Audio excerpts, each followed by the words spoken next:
A călători în țări îndepărtate pentru a vedea peisajele și a cunoaște cultura de acolo este o experiență de o viață, însă de multe ori nu e o distracție ieftină. Vânarea biletelor de avion și a cazărilor ieftine este o practică bine stabilită, însă putem economisi sume importante și prin planificarea alimentației, banii rămași putând fi cheltuiți ulterior pe experiențe. Cum am abordat noi această problemă în Europa de Vest, Norvegia și Islanda? Vei afla din acest video. Înainte de toate, vreau să clarific că acesta nu este o dietă sănătoasă și nu așa mâncăm în restul anului. Aici scopul principal a fost minimizarea cheltuielilor, luând în considerare posibilități financiare medii din România. Videoul va avea 3 părți, iar folosind timestamp-urile de mai jos, poți ajunge la cea care te interesează. Din prima parte poți afla ce am mâncat pe insulele pe care le-am vizitat pe timpul iernii timp de o săptămână și unde în cazări am avut acces și la bucătărie. Aici intră Madeira din Portugalia, Tenerife din Spania și insula Cipru. În timpul acestor excursii ne-am permis și câteva mese la restaurant. Fiindcă mulți m-ați întrebat ce am putut mânca timp de 2 săptămâni în Norvegia, de aici a venit ideea acestui video și despre asta vom vorbi în a doua parte. În a treia parte vă voi explica strategia de alimentație pe care am folosit-o în Islanda, care a fost cea mai complicată din mai multe motive. Prima parte. Fiindcă aceste țări nu sunt atât de scumpe ca cele nordice, aici ne-am gândit că unele chestii micuțe le putem cumpăra din magazinele de acolo, cum ar fi apă, pâine, suc natural, lapte sau chiar și o sticlă de vin. În medie, 2 cumpărături de acest gen de 20-30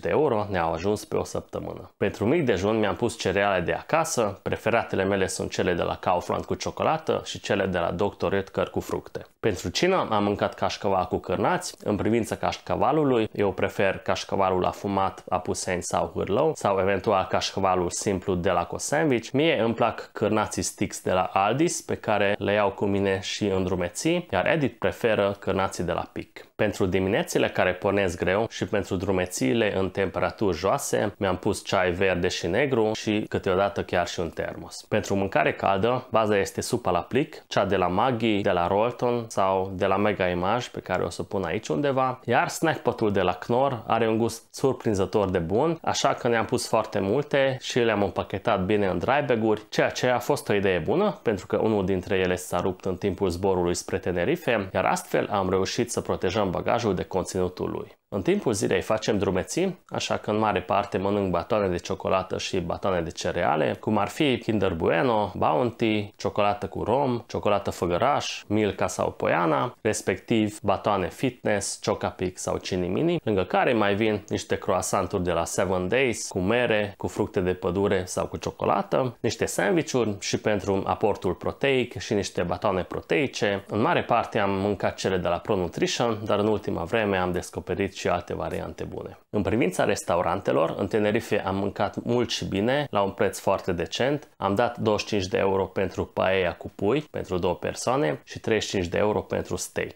În Madeira am plătit în jur de 40-50 de euro pentru specialitățile locale și, surprinzător, restaurantul a fost cel mai scump în Cipru, unde am plătit în jur de 60 de euro. Adevărat, acolo ne-am comandat și cocktail și desert. Partea a doua. Fiindcă prețurile din Norvegia sunt într-o total altă categorie, însă am mers cu mașina proprie, astfel n-am avut nicio limită pentru greutate sau pentru volum. Practic, ne-am dus toată mâncarea de acasă și acolo nu am cumpărat nimica. Eu personal rezist fără mâncare caldă chiar și o săptămână, dar 2 săptămâni deja sunt prea multe și pentru mine, așa că pentru acest scop am luat cu noi un primus de la Jetboil primit în împrumut. Ciocolățile, batoanele proteice și croissanturile amintite în prima parte au rămas și aici. Pâinea de la magazin am schimbat-o în orez expandat și biscuiți, iar pentru o mai mare varietate am mai adăugat și niște eugenii și niște napolitani de la Knoppers. Da, îmi plac atât de mult dulciurile încât am mâncat toate acestea fără probleme. Pe lângă acestea, am luat cu noi și câteva pachete de caise deshidratate, câteva conserve de pește, de fasole și de carne și semințe de dovleac. Pentru mâncare caldă, și aici am folosit în mare parte supe la plic și snack poturi, iar pentru primele câteva zile ne-am pus și tortellini. Ca să mâncăm și ceva mai de Doamne ajută, din 2 în 2 zile ne-am calculat câte un pachet de mâncare liofilizată, deshidratată pentru expediții. Eu am mâncat câte un pachet de 1000 de calorii, iar Edith câte una de 800 de calorii. Fiind înainte de Brexit, ne-am ales cele de la Expedition Foods din Anglia, care nu sunt cele mai ieftine, undeva la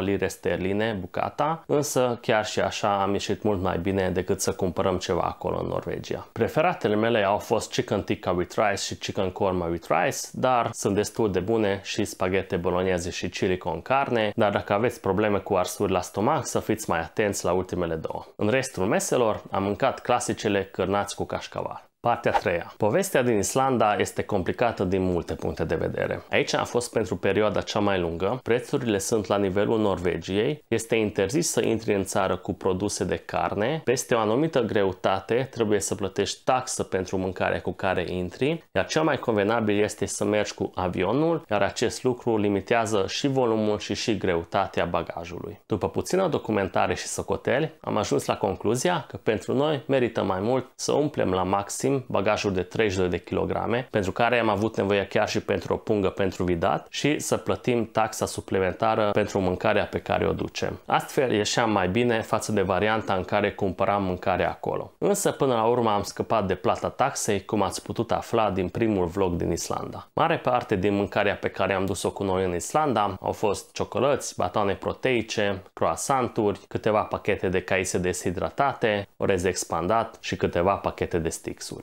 Luând în considerare lungimea excursiei și limitările pentru volum, de această dată am optat pentru un mic dejun mai sănătos și mai nutrițios. Mi-au rămas niște plicuri cu praf proteic de la concursuri de alergare, pe care l-am combinat cu apă în shaker și l-am pus peste fulgi de ovăz și merișoare. Primusul l-am luat cu noi și de această dată, pentru care gazul, bineînțeles, l-am cumpărat în Islanda. N-au lipsit nici ceaiul, termosul, mâncarea pentru expediții și cașcavalul. Am cumpărat în magazinele de acolo majoritatea supelor, pâinea și am găsit și un tip de cârnați destul de gustos la preț bun. Apropo prețuri, foarte important, în Islanda să vă faceți cumpărăturile doar în magazinele bonus, care sunt cele mai ieftine, chiar și cele din a doua categorie, cum ar fi Netto sau Kronan, din ce am văzut sunt cu 15-20% mai scumpe. În privința benzinăriilor, am alimentat în mare parte la Orcan, câteodată la N1 și bineînțeles n-am ratat nici faimosul hotdog de 2 euro de la benzinărie, care n-a fost rău, dar nici foarte bun. În cele din urmă, excursia din Islanda a fost cea mai scumpă, dar chiar și așa ne-am încadrat în